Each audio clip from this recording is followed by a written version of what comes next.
guys, welcome back to Korea's Bistro. My name is Monique Adams and I'm so excited. It's a car segment and now finally we have a male.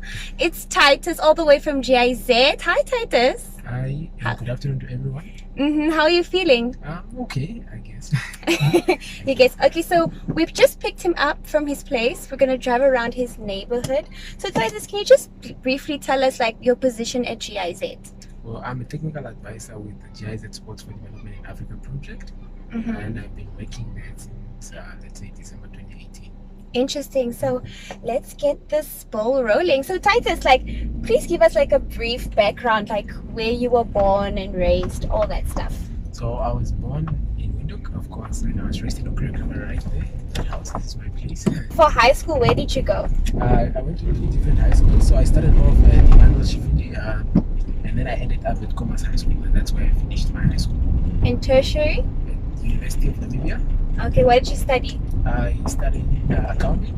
I hold out a bachelor of accounting degree from the University of Namibia. Oh wow! Oh, so you know your numbers. Yes, I'm a numbers guy. You're a numbers guy. Interesting. So you mentioned Okuryangava and you said this is like where you learned a lot of things. So what's one of the life lessons you've learned growing up here?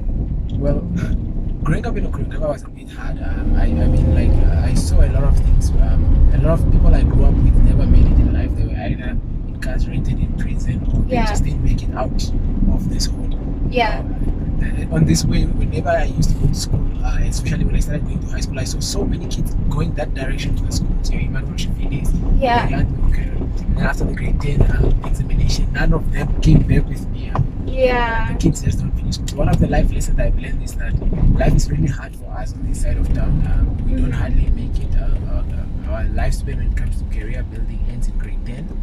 And I'm one of those fortunate young people from Okuryangava that has really made it out, or let's say made it academically and career-wise in Okuryangava. But this will always be my hood, and my base will always be here if I do something political or I do something that requires me to get numbers of people and people background. This is where I am.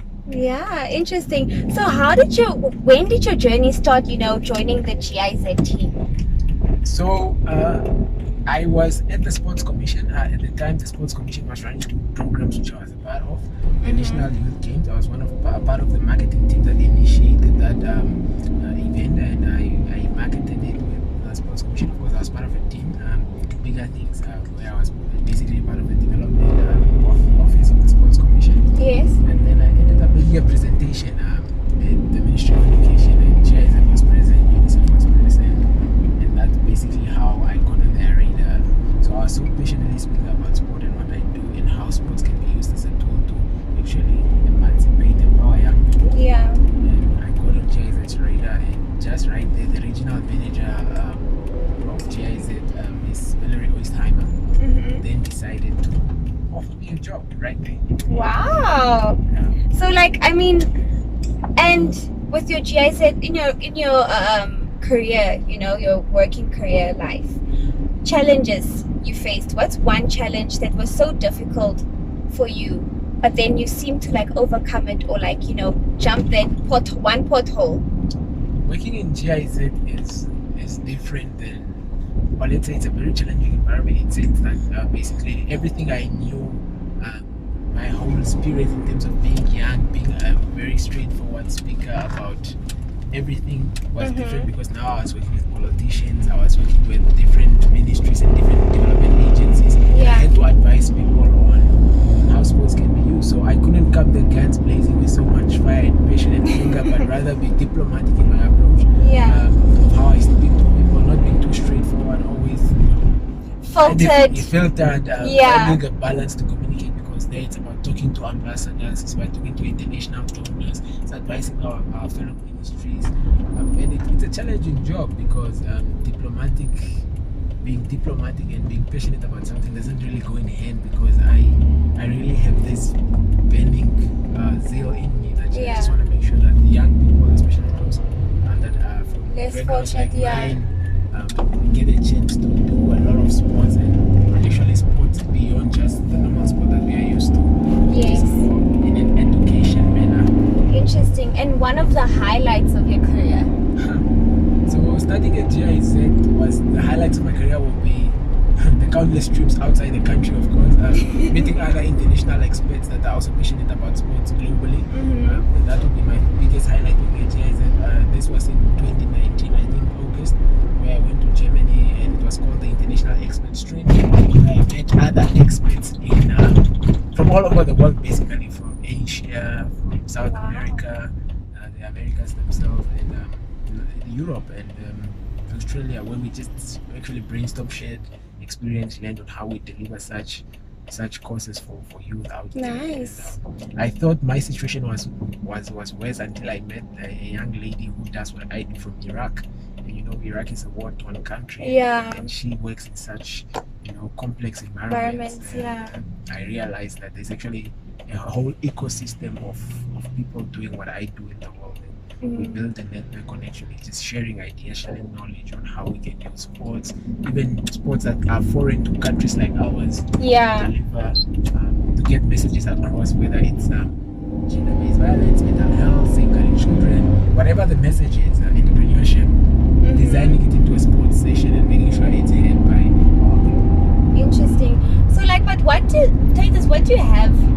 do when you're not, making deals, meeting people internationally, doing all these things? What do you do for fun when you have that free time?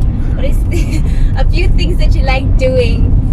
It's funny that my personal life also ties into what I do. Kindly, I'm a basketball player, so basketball is always that fun and safe place I've gotten into.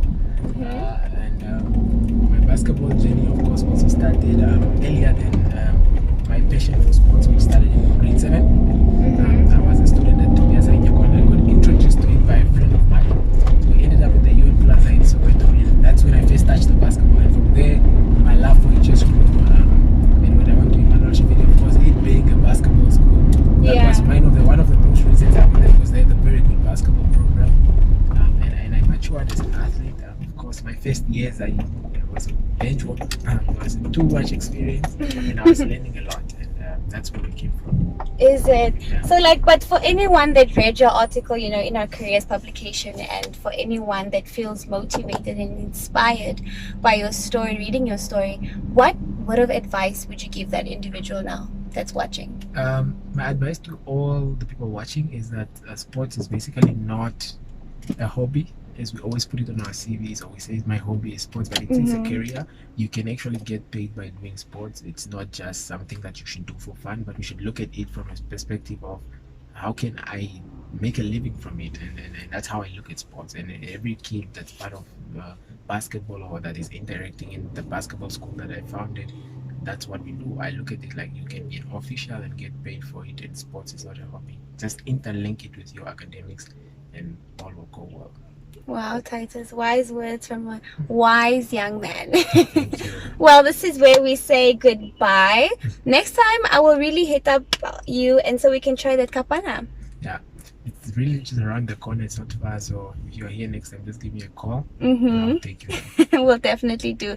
So, guys, for myself, Monique Adams, and Mr. Titus, it's a goodbye. Goodbye.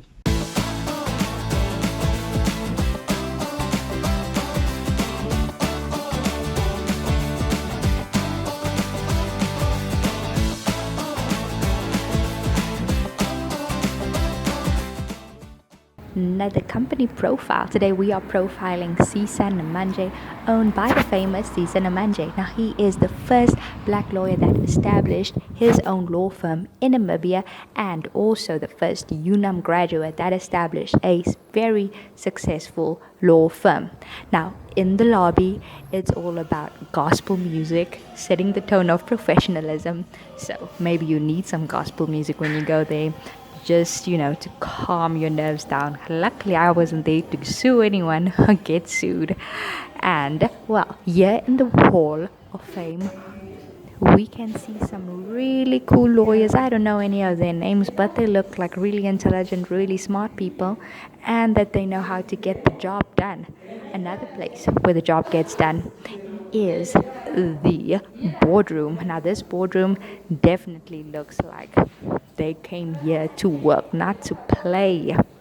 Well, obviously the famous scale of the laws and really cool law books. I don't know if I will be able to read all of that, but it sure looks cool.